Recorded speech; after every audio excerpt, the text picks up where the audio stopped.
Hey guys, so I know this is a little bit unusual for my videos to begin with, but I want to go ahead and give a shout out to my man, Mr. Piccolo MPV. He has an Instagram page and he has a YouTube page. I'll put the link in the description down below. He basically creates animations. He creates really awesome content and he's just growing as a creator. If you guys like animations of anime or cartoons, go ahead, follow my man on Instagram.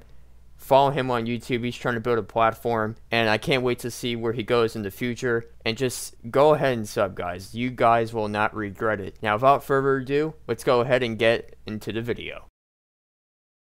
What is going on, you guys? My name is Takeshi Tora, and I'm back with another Dragon Ball video for you guys today. And today, we are going to be talking about what if Broly became a Z fighter. There has been a lot of conversations about this, and the question is, should he be a Z fighter? I think he should. I know there's a lot of people who don't want him to be a Z fighter because there's the whole thing that was going on before the Dragon Ball Super movie even came out, that the fact that Broly was evil and he couldn't be able to become a Z fighter because he didn't have the tangibles to do it. But with that being said, Broly isn't really evil. There's a chance he actually could be on the Z fighter side. And being stronger than both and Vegeta, and the fact they would team up together and it would just be an amazing combo, guys. I mean, you ever hear of the big three? Like, the big three is like what you hear in sports. Like, you hear of the main guy, the second guy, and the third guy. Like, that would be Dragon Ball. These three teaming up would be like one of the most best duos in the universe, alright? Doing that would just make them unbelievably strong. And for Broly not necessarily being evil and having more of a calmer background, especially with the new Broly that we got in the movie,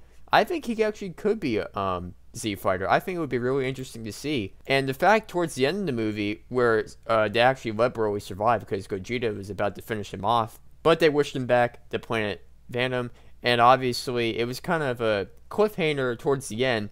But right before Goku actually left to visit him, he actually convinced a little bit to Broly that, hey, I respect you a lot and you're really strong. Maybe we should train sometime. And that was just a really heart-melting and almost kind of a tear-flowing moment in the movie, because obviously this is what Goku does. I mean, Goku fights really strong opponents and he's just like, you know what, I want to be your friend.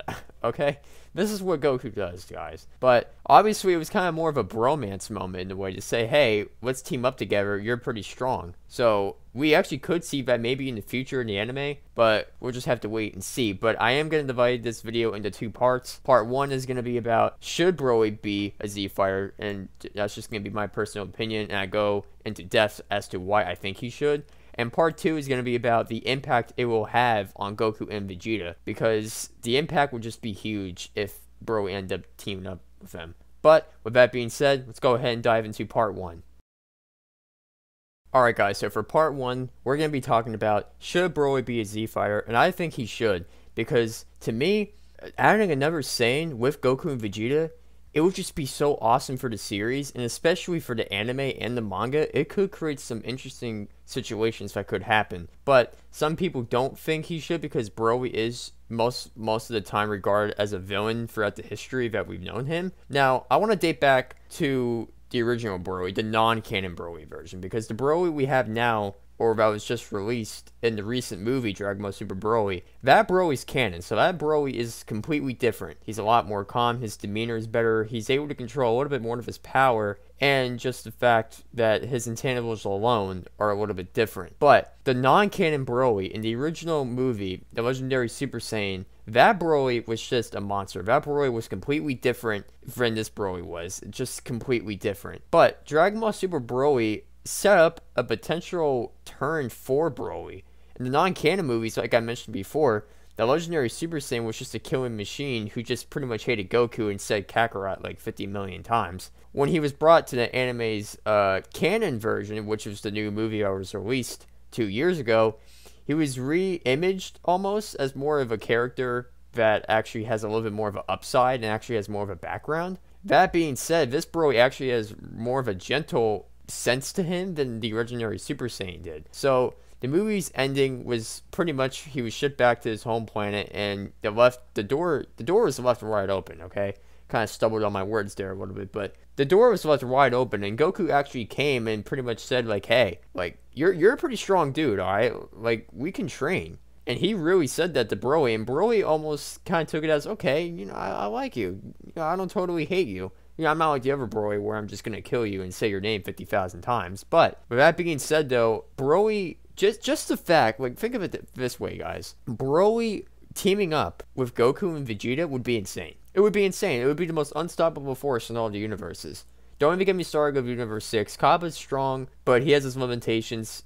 Caulifla's strong, but she only has Super Saiyan 2. And Kale has the most potential out of all of those two, but still, they are very still new to this whole power thing. And they just received Super Saiyan 2 in the tournament power. So they still have a long way to go. As far as power-wise, they don't stand a chance between Goku, Vegeta, and Broly. But adding those three characters would just be insane to the anime and manga and would create different scenarios on what would happen. But with that being said, guys, let's go ahead and dive into part 2 of the video. Alright guys, so for part 2, which is the last part of the video, I'm going to be talking about if Broly did become a Z fighter, what impact will it have on Goku and Vegeta? And that's a really good question. I think it would have a tremendous impact because what I mean by impact, I mean it in a good way. Like, for instance, Goku trains because he has something to motivate him. Vegeta and Goku kind of push each other as far as power. If one's starting to get stronger, then the other says, hey, I gotta get stronger, I gotta be better than him. So I think by adding Broly to that mix would push Vegeta and Goku to new heights, and I think they would challenge all three of them. And just the fact that Broly wants to get stronger, Vegeta wants to get stronger, and Goku wants to get stronger. Because we all know Goku strives to be stronger and to be the best at everything he does and to be the best fighter and just to get stronger. That's all he wants. He just wants to get stronger. And Vegeta obviously just doesn't want to be behind Goku and he just wants to catch up to him even though he can't. And I also think that's also sort of an issue as far as the series, but like I say, I like how Toriyama is actually writing these characters. I have actually mentioned this in previous videos. You can actually watch my video about Super Saiyan Vegeta Control Berserk. I actually mentioned I like how Toriyama is actually using a pathway for Goku and Vegeta to go on their own separate paths. But anyway, that's a whole separate issue. But like I said before, since Broly isn't evil, there's a chance he could fight with the Z Warriors someday. But being stronger than Goku and Vegeta would certainly make him someone they should keep on their radar, especially if he wants to be a Z fighter. And considering the fact he is 100% pure Saiyan, that just makes it even more interesting. While Broly's tendency is to go berserk, obviously we know this with him naturally losing control and not having a grip of his power, there may come once a time where he actually could be well worth the risk. I mean, hey, they're doing the risk with Frieza, and it ends up, it's actually working out pretty good. So maybe they can do the same thing for with Broly.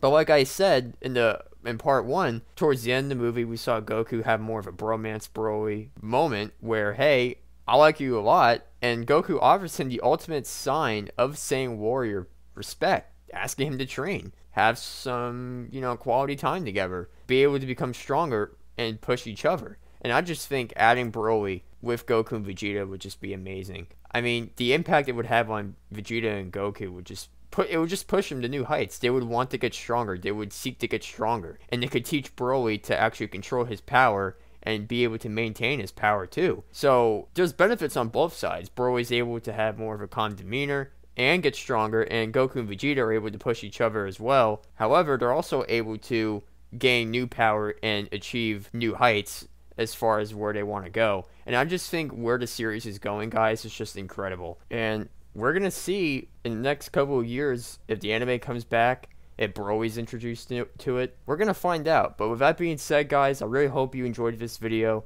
If you guys are new, go ahead and subscribe if you haven't already. Click the like button. Make sure you turn on all notifications so you guys don't miss a beat. And with that being said, my name is Takeshi Tora, and I'll see you guys in the next one.